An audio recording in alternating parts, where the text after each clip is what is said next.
Hi, that's my fancy new countdown. Woo, that was great. This is Chris Grimm. Welcome to Deep Work Fast, where each week I drop a blog on Monday.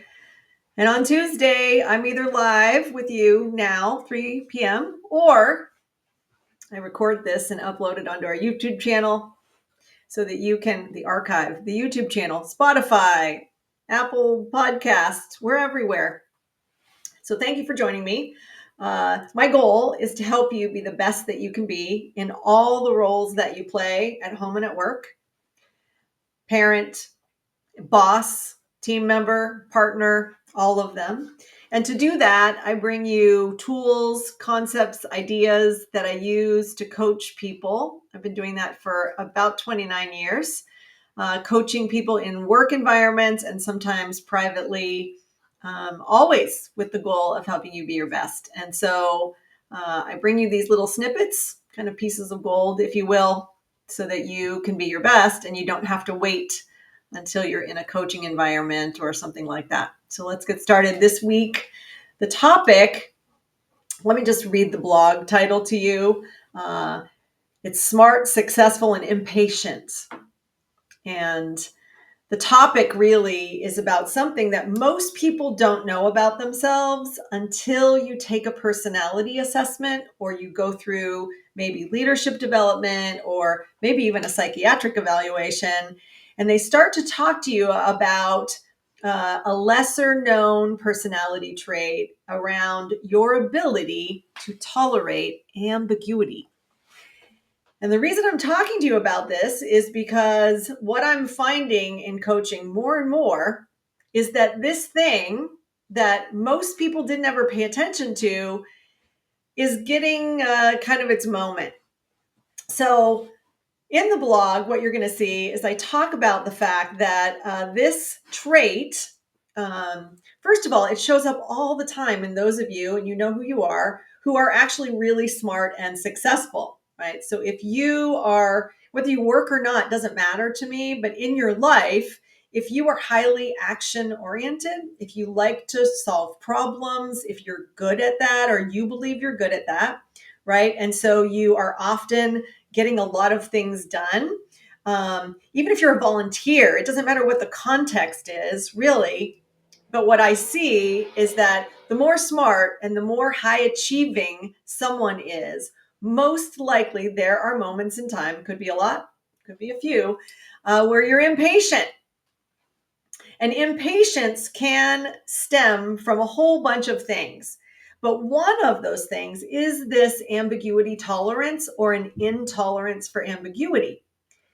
And it is a relevant issue at the moment. I see it in a lot of situations because we are being faced with more and more situations and problems that don't have an easy answer. So let's just think about that, right? It is common when I'm with leaders and teams that they want meetings to feel organized. We want people to prepare so we're ready to make a decision at a certain time. Oftentimes, as you probably know, our lives are so overscheduled that we're trying to go from meeting to meeting to meeting with these efficient agendas. And by the way, I'm all for that. But what I find is that because when our problems are big, and the higher you go in your jobs and honestly in your life, the more complex the issues are. So whether they're work relationships with another group, for instance, that isn't cooperating, so your goals aren't being met because cross-functionally you can't control what those other people are doing. So it starts to feel in those situations like the problems are well, they're ambiguous, right? You can't do a math problem and solve it. You can't sell another thing. You actually have to work through the mucky, muddy waters of people, emotions, maybe trust issues. I also see with leadership teams, and I have a few I'm dealing with now, where the business problems, maybe they're culture issues, or maybe it's like a strategy change, more competition than you've ever had. Maybe the business is hitting a decline because the marketplace has changed so much. You're losing market share. All of those are really real things that leadership teams and leaders, individuals, need to deal with. but they're not topics that are easily forced into a 1 hour Zoom where you want to get through that agenda really fast and get cut black and white, clear answers, make a decision fast, etc. They don't really lend themselves to that. And they tend to create, oftentimes, the first few times you're talking about big problems, big issues, they create more questions to be answered than answers. That's an example. Those are great examples, actually, of real life situations where someone who has a low tolerance for ambiguity is going to become impatient. And the impatience is going to show up not just as what we label as impatient. So let's talk about that, because impatience, we all know what it kind of looks like on the surface. It can look like being agitated. It can look like needing to hurry something along and wanting other people to move faster. It could be like, I got to go, like looking at the clock, looking at your phone, maybe actually already texting and moving on to the next thing. You can't be present anymore. Those are kind of symptomatic things of impatience. If your impatience is rooted in this ambiguity intolerance, it's going to have added, it's going to look and sound beyond the obvious way of impatience. And that is, I see on teams, so think about yourself for a second, people rushing to conclusions, right? So beyond looking at the time and wanting to meeting the end and maybe trying to push through things, they start to try to make the topic more simple, try to take the complexity out. And I would vote for that in a lot of situations. So I'm not saying that that is bad. I am saying that when it's not handled correctly, when we allow impatience to be the leading way we are interacting with the other people, most likely we're not going to get the outcome we want. And I see it all the time that when people get caught up in this, like, I don't like this ambiguity. I am uncomfortable with the fact that this feels complex. I need someone to break it down for me. I want my team to make this more simple so we're clear about what the decision is and who is making the decision. And so the other thing that starts to happen is not just do I see leaders and individuals, if it's a home situation, try to rush to conclusions really quickly and take this big thing and simplify it. The other thing that starts to happen is they start to try and be selective about all the data that's available.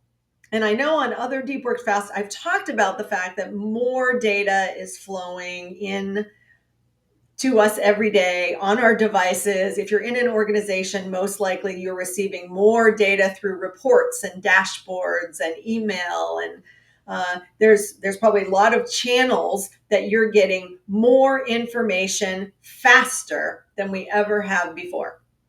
And because of that, it adds to this feeling of like, oh God, this thing is really, really big. How do we narrow it down so that we can make the right decisions as quickly as possible? How do we reduce the ambiguity so that not only we're efficient, but so that I can tolerate it, right? So if you have a low tolerance for ambiguity, most likely you're going to start being super selective about that data. Don't give me that report anymore. Give it to me in a new format. Can't you make me a infographic? Like, none of this is making sense to me. It's too much. It all looks the same. Then another thing starts to happen, and it's often super unintentional, but it creates new problems. Listen to me here. So once you get through that, trying to simplify, trying to move past the ambiguity, sorting through the data, trying to make this more simple, so being more selective, oftentimes we also dismiss other people. And now the real problems begin. Because you are successful and you are smart, you might be a rock star, and you want to be known as that, you want to be a great leader, but that impatience leading all the way now through to the point where we have to narrow this down, That means we're going to start deciding some people aren't adding value, so we're not going to collaborate with them as much anymore. Maybe we're going to leave some people out who aren't helpful. And when other people seem to be making the situation more complicated or more ambiguous by maybe bringing a whole new data set or another set of problems to the table going, wait, we haven't considered this.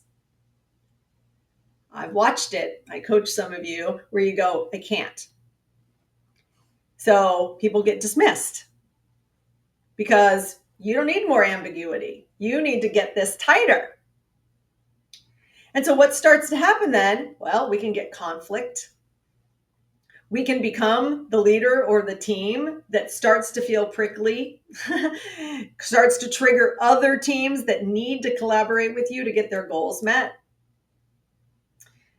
We ourselves, you, right? When you get to that point too, can start to feel frustrated.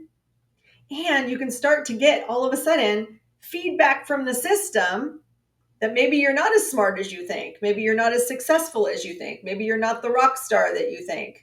All the things that got you here, now you might be questioning, and other people might start questioning. Ooh, can't talk today. So I want to just pause from this for a second because maybe I've got you thinking. If you're even a little curious about this, I asked Heather to put a link in the chat. I see our blog is there, but Heather, can you also put the mission control? Put the link to that assessment. So there is a free inventory. I believe the authors of this are from the Stevens Institute of Technology. So it's free, it's online, it's very academic, it's not fancy. But what it is a tolerance of ambiguity scale. So if you're curious about this, if you haven't taken an assessment where this trait was visible to you, I highly recommend you take a few minutes and use the link. There you go. Thank you, Heather. It says Tolera. They couldn't spell the whole word tolerate or tolerance. Web.stevens.edu. It's there in the chat. It'll take you just a few minutes and you can actually get a score. You can score yourself on your tolerance for ambiguity. Now, I know I'm kind of geeky about assessments, so I always am telling someone, go get some data on yourself if you don't know. But if you're having this, right, where you are spending a lot of time feeling not just impatient, but even more than that, like you want to jump to the conclusion, you want to find the right answer, and things are just feeling too complex, you might want to know this about yourself, right? Like, is this a trait in your personality that's not ADD, by the way? There's a whole bunch of things that people call impatience and the behaviors that are exhibited when we're impatient. And I think it gets a bad rap because most of the time we don't spend the time really understanding people. Like I said, until you do leadership development and maybe we do assessment, like a personality assessment or a 360 or something. And like I was saying earlier, this trait is kind of a sub trait. So it's down deep. You would have to take one of those assessments with a professional to know this about yourself with data, right? Beyond just guessing or assuming it.